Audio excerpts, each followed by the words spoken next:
ரசூலுல்லாவுடைய துஆ எந்த அளவுக்கு சிறப்பானது, அந்த துஆ எங்களுக்கு கிடைச்சிச்சு. என்ன சந்தர்ப்பம் சொல்லுங்கள்? எங்களுக்கு அந்த துஆ கிடைச்சிருக்குது. என்ன சந்தர்ப்பம் சொல்லுங்கள்? என்ன சந்தர்ப்பம்? ரசூலுல்லாவோட துஆ இந்த உம்ரால எங்களுக்கு கிடைச்சிருக்குது. ரசூலுல்லாஹ் மொட்டை போட்டவர்களுக்கு 3 முறை துஆ செஞ்சாங்க. அல்லாஹும்ம கஃபிர் லஹும் வர்ஹம்ஹும், இறைவா அவருடைய பாவங்களை மன்னித்து அவர்களுக்கு ரஹ்மத் செய்வாயாக.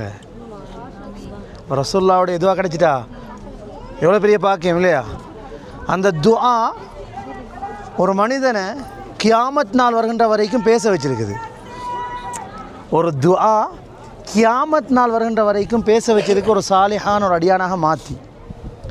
இப்போவும் ஷரியா துறையில் படிக்கக்கூடிய மாணவர்கள் ஆலிம்கள்கிட்ட கேட்டால் தெரியும், குர்ஆனுடைய விளக்கத்துக்குரிய அந்த பகுதி தஃப்சீர்ன்றுவாங்க.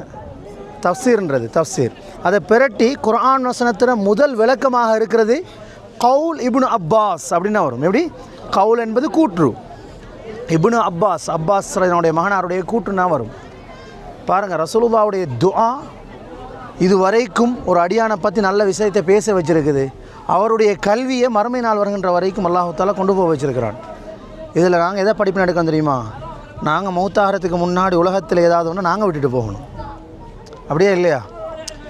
சொத்தையோ வீட்டையோ பணத்தையோ அல்ல, அது ஒரு புறம் இருந்தாலும் நாங்கள் விட்டுட்டு போகிறது எங்களோட வீட்டில், நான் ஏற்கனவே அரஃபாவில் சொன்னேன், நாங்கள் இல்லாட்டி எங்களோட வீட்டில் எங்களை பற்றி நினைக்கணும். ஒரு ரமதான் வந்தால் எங்களை பற்றி பேசணும். அப்படி பேசுவது துஆ. இந்த இடத்துல நாங்கள் 35 பேர் இருக்கிறோம். அவரை பற்றி பேசும்போது மனசில் எவ்வளோ சந்தோஷம் இருக்குது. அது அவருடைய கபருடைய வாழ்க்கைக்கு துஆ. அப்போ மறுமைக்கான மிக பெரும் ஒரு வெற்றி உலகத்தில் நாங்கள் விட்டுட்டு போகிற நல்ல அமல்கள். இன்ஷா அல்லாஹ் ரப்புல் ஆலமீன் எங்களுக்கு அந்த பாக்கியத்தை நசீபாக்கணும் இல்லையா? அஸ்ஸலாமு அலைக்கும் வரஹ்மத்துல்லாஹி வபரகாத்து. அவங்களோட பேரில் தான் இந்த லைப்ரரி இருந்துச்சு.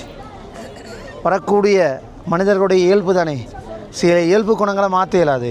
இந்த கல்லுகளில் பேர் எழுதி பழையினவங்க உள்ளால் உள்ள கிதாப்லேயும் பேர் எழுதிட்டாங்க. ஹுதைபியாவில் கல்லில் பேர் எழுதியிருந்தாங்களா? இது ஒரு குர்ஆனுக்கான விளக்க உரைக்குரிய தஃப்சீர் புத்தகங்கள். அந்த புத்தகத்திலையும் போயிட்டு என்ன செய்கிறது, டேட் ஆஃப் பர்த், அவங்களுடைய ஃபேன்சியருடைய பேர்கள், அப்படி நிறைய நடந்துச்சு அநியாயம்.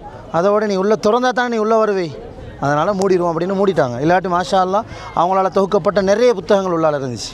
பாக்கியமாக இல்லையா? ரசூலுல்லாவுடைய தம்பி முறை சித்தப்பாவுடைய மகன் தானே இல்லையா?